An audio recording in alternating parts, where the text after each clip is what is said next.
I was not a believer, never really cared or had the desire to really explore religion or develop a relationship with God.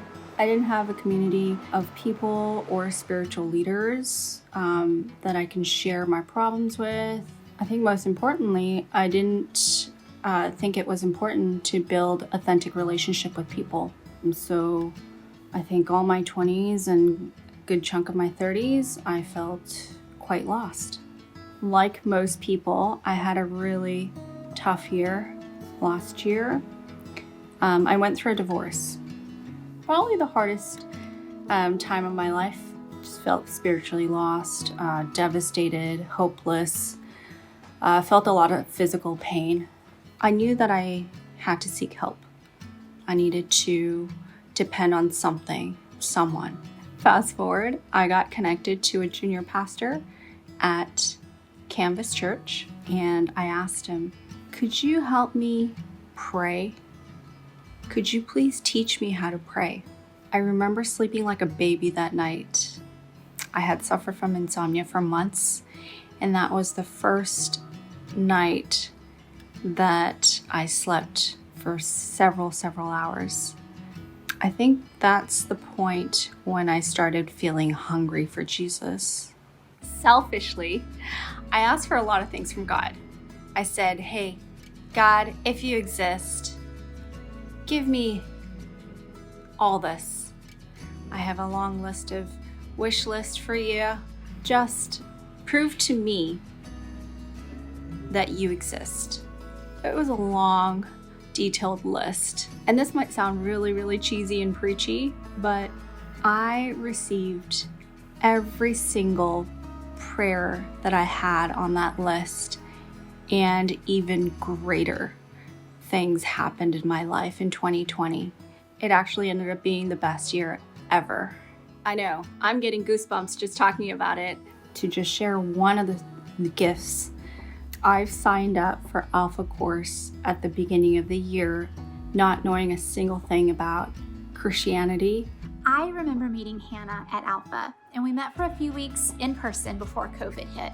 And then all groups went online. Hannah was hit or miss in person, and she stopped coming once we went online. But it was actually our good friend Danny Portugal that encouraged her to join when Alpha launched again over the summer.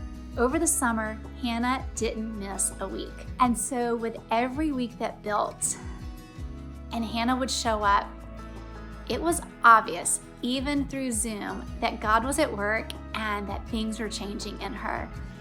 Every week she opened up a little more and more of her story, but she also was opening up more and more to community and to faith and to Jesus. And by the end of the summer, Hannah had made a decision to orient her entire life around Jesus, to give her life over to Christ. It was incredible for us as a small group to journey with her and to be there to answer questions and wrestle with doubts. Hannah and I would meet up for walks, and she began to pray, and she began to read her Bible. And I ventured out and even asked her if she would consider helping me lead Alpha for the fall. And she said yes. Wow. A non-believer to co-leading a program at a church. Kind of crazy. Oh my goodness. The day that Hannah was baptized. At first, I didn't want to do it. I'm pretty shy. I didn't think it was important to me. But as my hunger and my relationship started forming with God, I started to realize that this is the right way to confirm my relationship with God. I baptize you, my sister, in the name of the Father, the Son, and the Holy Spirit. It just felt right. Being able to stand with her in those waters at our church that none of us have met at for some time now, and to see the life change in her and to experience that moment together, there's just nothing like it.